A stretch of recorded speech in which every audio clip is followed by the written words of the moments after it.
हाँ, नमस्कार दोस्तों। चैप्टर नंबर 2 चल रहा था, लगभग पूरा हो गया हूँ। तत्व हो गया था, मैंने करवा दिया था।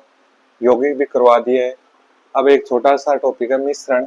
इसमें से भी क्वेश्चन बहुत बार पूछते हैं। लास्ट टॉपिक चल रहा है मिश्रण। तो थर्ड ग्रेड का ये टॉपिक है, लेवल फर्स्ट का, साइंस का। तो मिश्रण किसको बोलते हैं? तत्व में एक ही प्रकार के परमाणु अणु होते हैं। यौगिक में दो भिन्न भिन्न प्रकार के परमाणु अणु होते हैं।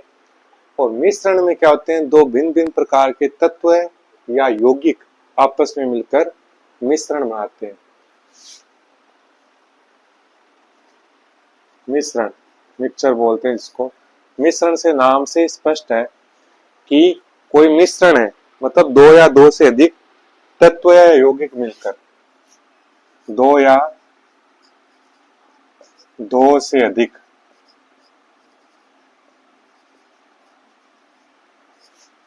तत्व,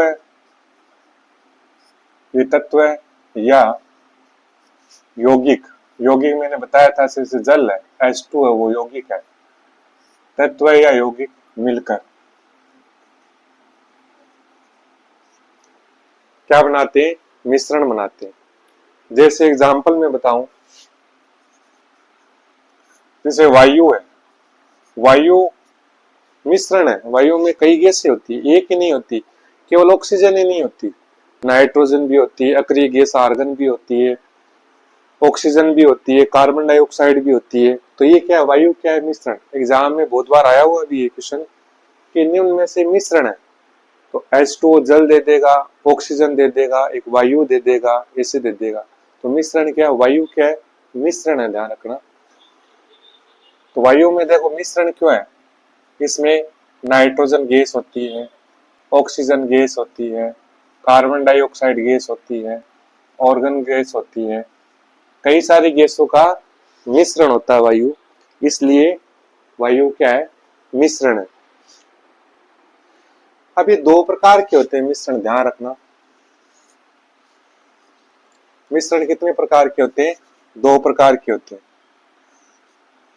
एक होता है समांगी मिश्रण,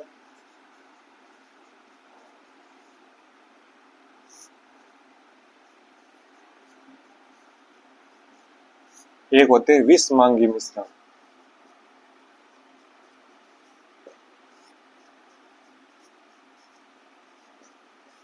समांगी मिश्रण और विषमांगी मिश्रण।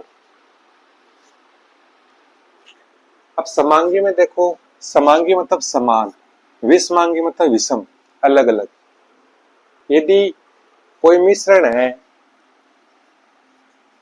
सभी जिसके सभी अवयव जिससे बना हुआ है, अवयव समान अवस्था में हो।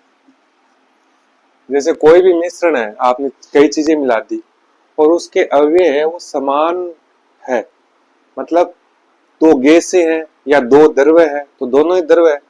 अब ठोस और द्रव्य को मिला दोगे आप तो अलग अलग होगी ना, एक ठोस अवस्था होगी, एक द्रव्य अवस्था होगी। मिश्रण तो बना दिया, लेकिन अवयव क्या हो गए? अलग अलग हो गए। समांगी में क्या होता है? अवयव समान होते हैं, सभी अवयव समान होते हैं। आप जो भी मिश्रण बना रहे हो वो समान अवस्था में होना चाहिए।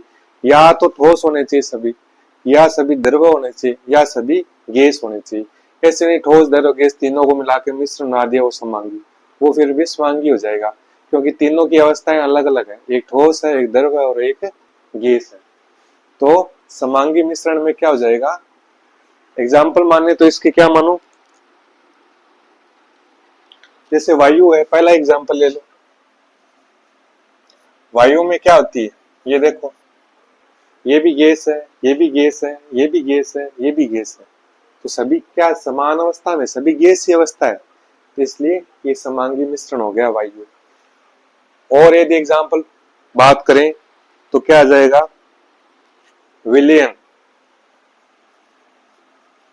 विलयन, विलयन जैसे दो चीजें घोल दिया आपने, जैसे कोई भी विलयन है, जैसे पानी है, उसमें आपने एल्कोहल घोल दिया, एल्कोहल। तो देखो एल्कोहल भी लिक्विड होता है, शराब, और पानी भी लिक्विड होता है, दोनों क्या है, लिक्विड है। तो ये दोनों एक ही जैसी अवस्था में, इसलिए विलयन क्या हो गया, समांगी विलयन हो गया। विलयन विषमांगी भी होता है, लेकिन ये समांगी विलयन है। क्यों? क्योंकि विलयन लिक्विड अवस्था में है, पानी भी लिक्विड है और एल्कोहल भी लिक्विड है। एग्जाम में क्या आएगा, देखो ऐसे आता है, जैसे ये ऐसे दे दिया एग्जाम्पल के तौर पर, विलयन बराबर ऐसे एरो लगा दिया, पानी H2O alcohol, ethyl alcohol, ethyl alcohol ही होता है जो शराब में काम आता है, मेथिल एल्कोहल होता है वो जहरीला होता है। अब इसमें ऐसे दे देगा, विलयन एल दे देगा, एल मतलब लिक्विड, सॉलिड होगा तो एस दे देगा और गैस होगा तो जी दे देगा। अब देखो ये लिक्विड एल दे दिया, इसके आगे ब्रैकेट में भी एल लिखा होगा और इसके आगे ब्रैकेट में भी एल लिखा होगा। अब ये पूछेगा कि ये मान लो, ये एक बात तो पूछ सकता है मिश्रण है, ये बात तो पता है, ये कौन सा मिश्रण है से पूछेगा, या इससे क्वेश्चन आएगा कि इसमें से कौन सा समांगी मिश्रण है। तो आप ये चीज देखना, नीचे मिश्रण तो सभी होंगे, देखो एल एल एल तीनों समान है, इसका मतलब समांगी है। कोई में भी अलग मिल गया, एस या जी मिल गया, तो इसका मतलब विषमांगी है। तो ये चीज देखना आप, ठीक है।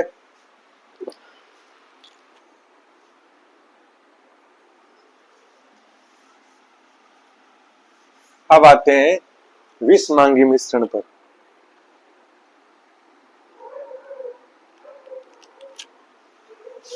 इसमें क्या हो जाएगा,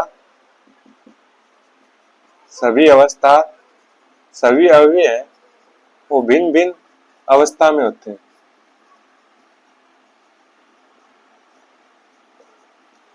मतलब कोई ठोस होगा तो द्रव होगा, गैस द्रव हो सकता है, ठोस गैस हो सकता है, तो ये सभी विषमांगी मिश्रण हो जाएगा।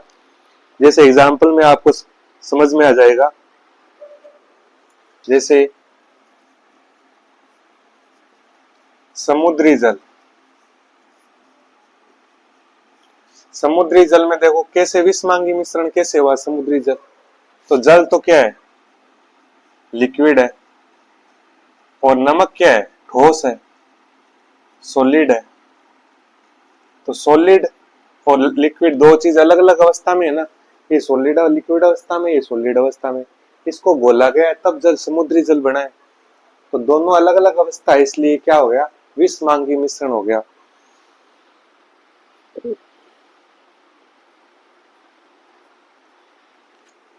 एक दे लो, दूध ले लो, वैसे समांगी में भी ले सकते हो, क्योंकि घुलने के बाद दोनों लिक्विड अवस्था में आ जाते हैं। यदि ये न दे, यदि ऐसे दे दे तब तो विषमांगी है, और दोनों घुलने के बाद इसको विलयन बता दे तो ये समांगी है। दूध, अब दूध में आपको पता है, दूध वैसे तो लिक्विड है, लेकिन उसमें सॉलिड अवस्था भी है। मक्खन हुआ वो भी लिक्विड है, और उसको कोलाइडी विलयन बोलते हैं दूध को। तो दूध क्या है, विषमांगी, क्योंकि उसमें कई चीजें अलग अलग अवस्था में घुली हुई होती है। एक धुआं हो गया, धुआं क्या चीज होती है, वायु होती है प्लस ठोस चीज होती है। कोई भी कार्बन जलाओगे धुआं बनेगा, तो जलाने से कार्बन ठोस चीज बनती है। तो ठोस और वायु का मिश्रण है। वायु क्या है, गैस, और ये सॉलिड, दो अलग अलग चीज हो गई ना। तो धुआं क्या हो गया, विषमांगी। ये नाम ध्यान रखना, दूध, धुआं, और एक चीज और बता देता हूं, समुद्री जल, ये सभी तीनों चीज क्या आ जाएगी, विषमांगी। विलयन की बात करें तो समांगी, और समुद्री जल की बात करें तो विषमांगी। ये तीन ध्यान रखना, समुद्री जल, दूध और धुआं क्या है, विषमांगी मिश्रण है। एक कोहरा होता है, कोहरा भी विषमांगी मिश्रण होता है। कोहरे में हवा, वो हवा में होता है, साथ में कण होते हैं लिक्विड के। तो हवा गैस हो गई, और लिक्विड मतलब पानी, पानी होता है ना कोहरे में, पानी लग जाता है आपके, तो पानी है वो क्या है, लिक्विड है, और हवा में इसका मतलब गैस है। तो गैस और लिक्विड दो दो अलग अलग अवस्था होगी ना। तो कोहरा जो मिश्रण है वो क्या है, विषमांगी। यहाँ कोहरा भी दे सकते हो, कोहरा, सर्दियों में, अभी जो सर्दी आएगी उसमें कोहरा बनेगा, वो क्या है? विष मांगी मिश्रण। ये क्रिस्टलीकरण में बता चुका हूं 4th ग्रेड में मेरे। क्रिस्टलीकरण किसको बोलते हैं? क्रिस्टलाइजेशन। क्रिस्टलीकरण कोई विलयन है, उससे ठोस मिश्रण को प्राप्त करते हैं।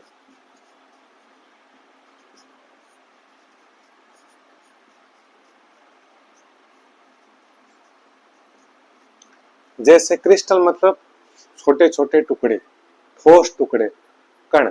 जैसे नमक है तो नमक भुरभुरा होता है ना, वो क्रिस्टल है। कैसे प्राप्त किया?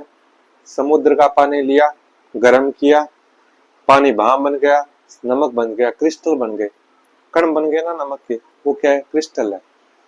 तो क्रिस्टलीकरण में एग्जाम्पल याद रखना आप। क्रिस्टलीकरण का एग्जाम्पल क्या हो जाएगा? जैसे समुद्री जल से नमक प्राप्त करे, वो क्रिस्टलीकरण क्रिया है। समुद्री जल से नमक प्राप्त करना, तो नमक प्राप्त करोगे तो पानी को उबालोगे, या पानी जब भाप बन के उड़ जाएगा तो पीछे क्या बच जाएगा? नमक के क्रिस्टल बन जाएंगे। और जैसे चाशनी होती है ना हलवाई की दुकान पर, उससे वापस चीनी भी प्राप्त कर सकते हो आप। चाशनी हुई, उसको गर्म करते जाओ, ऐसे नहीं छोड़ दी, तब तो और चीज बन जाएगी। उसको गर्म करो, उसको हिलाते रहो, एक समय ऐसा आएगा कि उसका पानी है वो तो भाप बन जाएगा, और जो चीनी है ना वो बुरादे या क्रिस्टल के रूप में आपको प्राप्त हो जाएगी। उसको वापस यूज कर सकते हो उस चीनी को आप। तो चाशनी से चीनी प्राप्त करना, या चीनी के घोल से चीनी प्राप्त करना, ये भी क्या है? क्रिस्टलीकरण है, ध्यान रखना।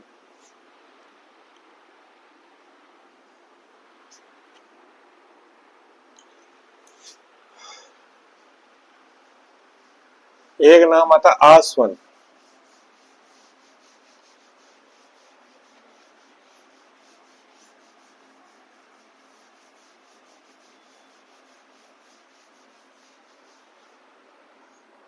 क्या नाम है? आसवन।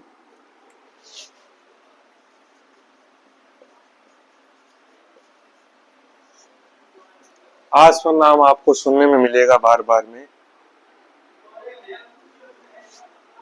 आसवन किसको बोलते हैं?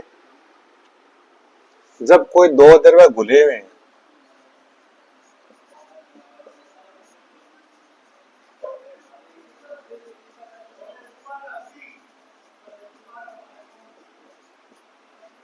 और उनके क्वथनांकों में अंतर ज्यादा,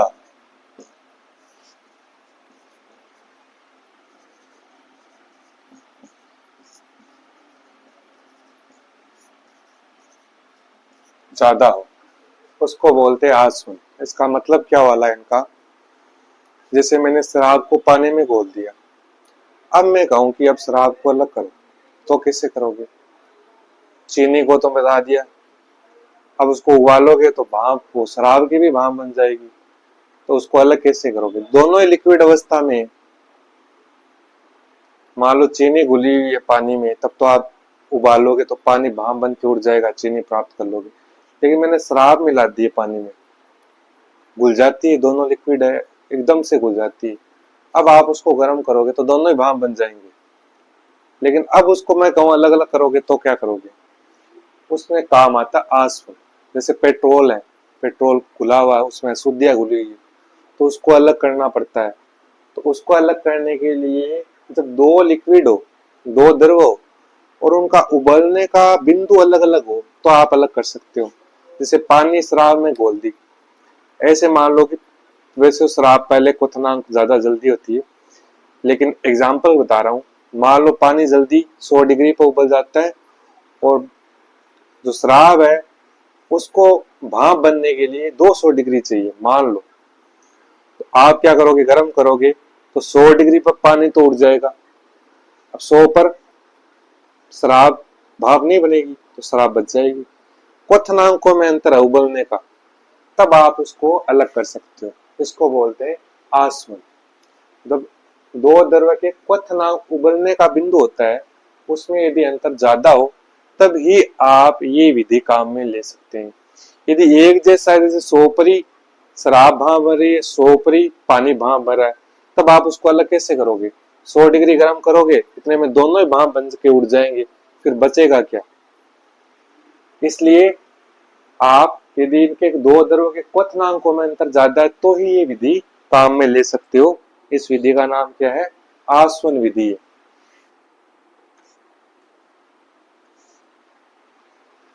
ये दो प्रकार की होती है, ध्यान रखना। एक तो होती है प्रभाजी आसवन, जो कि पेट्रोल के शुद्धिकरण में काम आते हैं।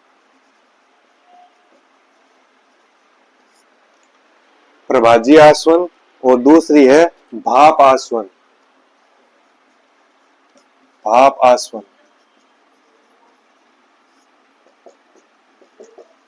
प्रभाजी आसवन और भाप आसवन। तो प्रभाजी आसवन पेट्रोलियम उत्पाद जो भी होते हैं, उत्पादों को पृथक करना। एग्जाम में से पूछा जाता है कि पेट्रोलियम उत्पादों को पृथक करने के लिए किस विधि का उपयोग किया जाता है? प्रभाजी आसवन, भाप आसवन, संघनन, ऐसे 4 नाम दे देगा अलग अलग। तो प्रभाजी आसवन पेट्रोलियम उत्पादों को पृथक करने के लिए काम में लिया जाता है। और भाप आसवन जैसे याद रहे तो कोशिश करना, एसीटोन को अलग करने के लिए काम में आता है। लेकिन ये ज्यादा इंपॉर्टेंट है, प्रभाजी आसवन का एग्जाम में बहुत बार पूछते हैं। एक होता है ऊर्ध्वपातन, ये वैसे आपको पता है। ऊर्ध्वपातन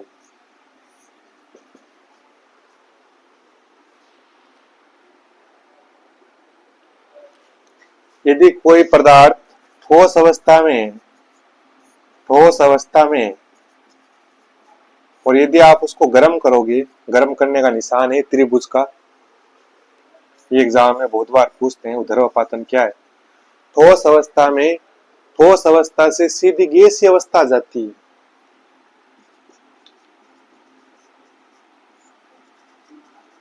उसको बोलते हैं ऊर्ध्वपातन।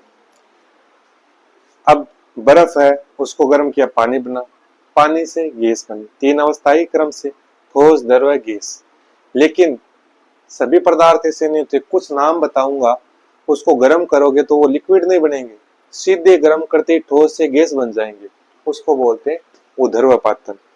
जैसे 2-4 नाम याद रखना जिसमें ऊर्ध्वपातन का गुण होता है, ठोस से सीधे गैस बन जाते हैं। इसमें नाम आता है एक तो नौसादर,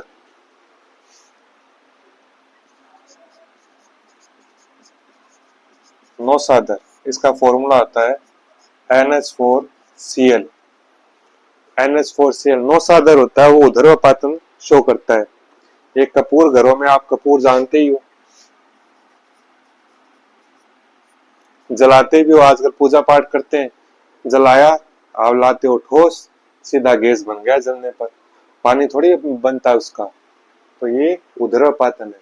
नौसादर, कपूर, एक आयोडीन भी होता है ना, नमक में होता है, आयोडीन भी गर्म करने पर सीधा भाप बन जाता है। एक नेफ्थलीन, नेफ्थलीन की गोलियां होती है, कपड़ों में कीड़े नहीं लगे वो लगाते हैं ना, नेफ्थलीन। कपूर की भी लगाते हैं और नेफ्थलीन की भी लगाते हैं, थोड़ा सा अंतर होता है इसमें, वैसे सेम ही होते हैं दोनों। तो ऊर्ध्वपातन में क्या एग्जांपल है? नौसादर, कपूर, आयोडीन और नेफ्थलीन, ये 4 है, वो ऊर्ध्वपातन दिखाते हैं। याद रखना, एग्जाम में बहुत इंपॉर्टेंट है ये।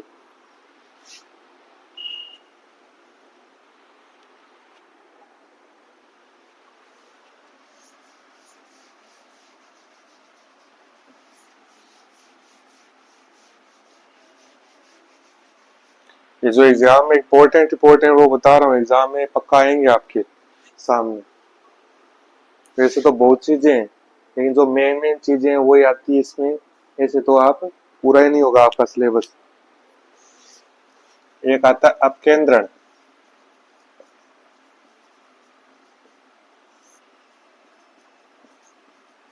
सेंट्रीफ्यूज, नाम आपने सुना होगा। आप लेबोरेटरी में जाते हो, खून देते हो ना, तो इसमें डेंगू है जो भी है जांच करवाते हो, तो उसको एक गोल घूमने वाली मशीन में डालते हो, परख नली में लेकर। वो जोर जोर से घूमती है और आपके खून के जो जो पार्ट अलग अलग हो जाते हैं, उसको बोलते हैं सेंट्रीफ्यूज। केंद्र अपकेंद्रण बोलते हैं, सेंट्रीफ्यूज मशीन होती है वो। मतलब पदार्थों को पृथक करना। लिक्विड में घुले हुए फिर भी अलग अलग हो जाते हैं। खून में सब चीज घुली हुई है, फिर भी वो रोटेट होगा ना, तो अलग अलग हो जाएंगे। इसका एग्जांपल यदि मैं देखूं सेंट्रीफ्यूज का, जैसे दूध है, दूध से आप मक्खन प्राप्त करते हो ना,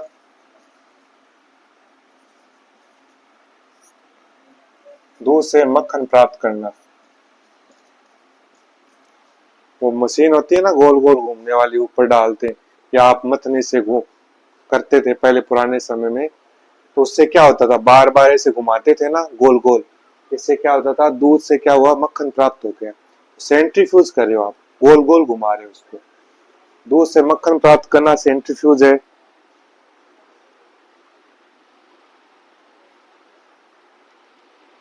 एक वॉशिंग मशीन है, वो भी इसी काम पर, इसी सिद्धांत पर काम करती है। वॉशिंग मशीन, वॉशिंग मशीन होती है ना, एक बार ऐसे घूमती है एक बार ऐसे, तो रोटेट होने से जो अशुद्धियां होती है कपड़े की वो अलग हो जाती है और साफ अलग हो जाता है। कपड़ों को साफ करने के लिए वॉशिंग मशीन है, वो किस पर काम करती है, सेंट्रीफ्यूज पर। कोई चीज गोल गोल घूम रही है ना, या एक एक चक्कर दो चक्कर या गोल गोल वैसे, तो वो सब क्या है, सेंट्रीफ्यूज है, याद रखना। रक्त और मूत्र की भी जांच करवाते हो आप, अभी बताया था। रक्त व मूत्र की जांच भी इसी विधि से कराई जाती है। आप रक्त देते जाते हो, मूत्र देने जाते हो, कोई रोग हो गया, कुछ दिक्कत हो गई, तो हॉस्पिटल में भी रक्त और मूत्र की जांच है वो सेंट्रीफ्यूज तकनीकी से करते हैं। एक छोटा सा एक टॉपिक है, मिश्र धातु। एग्जाम में पूछते हैं कि ये किसका बना होता है, मतलब मिश्र धातु पूछेंगे। मिश्र धातु मतलब धातु और मिश्र, दो धातुओं को मिलाकर एक धातु बना देते हैं, उसको बोलते हैं मिश्र धातु। इसमें से दो चीजें पूछते हैं बहुत बार, पित्तल और कांसा। ये दो मिश्र धातु, ध्यान रखना। घरों में पित्तल होता है और घरों में कांसे की थालियां भी होती थी, आजकल तो नहीं रखते, पहले रखते थे। कांसे की, पित्तल जैसी दिखती है वो। तो पित्तल में दो धातु होती है, ध्यान रखना। पित्तल कोई एक धातु नहीं है, कॉपर होती है, तांबा एक धातु है, जस्ता एक धातु है, लेकिन पित्तल एक धातु नहीं है। पित्तल दो धातुओं को मिलाकर बनाया है। कांसा है, उसमें भी दो धातुएं हैं, उसको भी मिलाकर बनाया है। तो पित्तल में कौन कौन सी दो धातुएं, ध्यान रखना। एक तो होती है copper plus zinc, Zn। Copper तांबा और जिंक जस्ता, इन दो धातुओं को मिला दोगे तो क्या बनेगा, पित्तल बनेगा। यदि मात्रा की बात करें तो ये 70% तो तांबा होता है और 30% जस्ता होता है। 70% तांबे और 30% जस्ते को आप मिला दोगे तो क्या बनेगा, पित्तल बनेगा। और ये चीज इसमें, यदि कॉपर प्लस टिन, टिन का सूत्र होता है Sn, Tn नहीं होता, ध्यान रखना। यदि कॉपर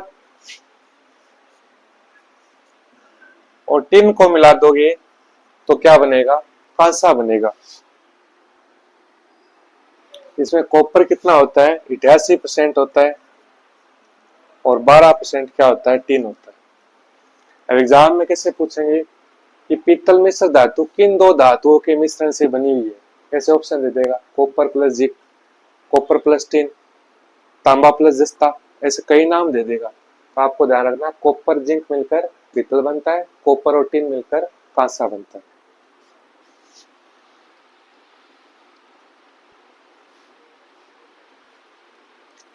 एक छोटा सा चीज और बता देता हूं, अम्लगम, लास्ट है ये, क्लास काफी बड़ी हो गई है। अम्लगम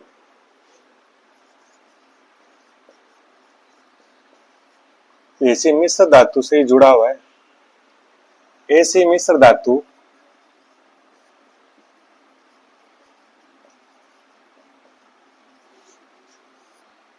जिसमें एक धातु या एक पदार्थ पारा Hg, या इसको मरकरी भी बोलते हैं। यदि कोई भी मिश्र धातु है उसमें कोई भी एक धातु पारा है, मरकरी हो, तो उसको क्या बोलते हैं, अम्लगम बोलते हैं। जैसे इसमें तो कॉपर है तो एक साथ में जिंक है, पारा नहीं है, तो ये पीतल लघु अम्लगम नहीं है। यदि मैं कहता कॉपर प्लस ये पारा, तो पारा एक धातु पारा हो गई ना, इसका मतलब पीतल का ये अम्लगम हो जाता है, या कॉपर का अम्लगम है। तो एक धातु पारा होना किसी धातु मिश्र धातु में, तो उसको बोलते हैं अम्लगम। जैसे एग्जांपल दिखूं, जैसे सोना है, गोल्ड है, उसमें मैं पारा मिलाकर कोई मिश्र धातु बनाऊं, तो ये क्या कहलाएगा, सोने का अम्लगम। सोने का अम्लगम, सोने का अम्लगम का मतलब क्या है, सोना है साथ में क्या मिला हुआ है, पारा मिला हुआ है, मरकरी मिला हुआ है। ये और तो बन सकता है अम्लगम, ध्यान रखना, लेकिन लोहे का अम्लगम नहीं बनता, ध्यान रखना। लोहे, Fe, आयरन, आयरन पारे के साथ कभी नहीं मिलता, पारे में नहीं मिला सकते। आयरन का अम्लगम किस धातु का अम्लगम नहीं बनता, लोहे का नहीं बनता।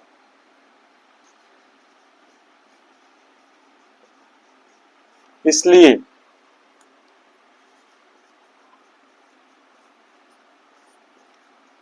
पारे को लोहे के पात्र में रखते हैं।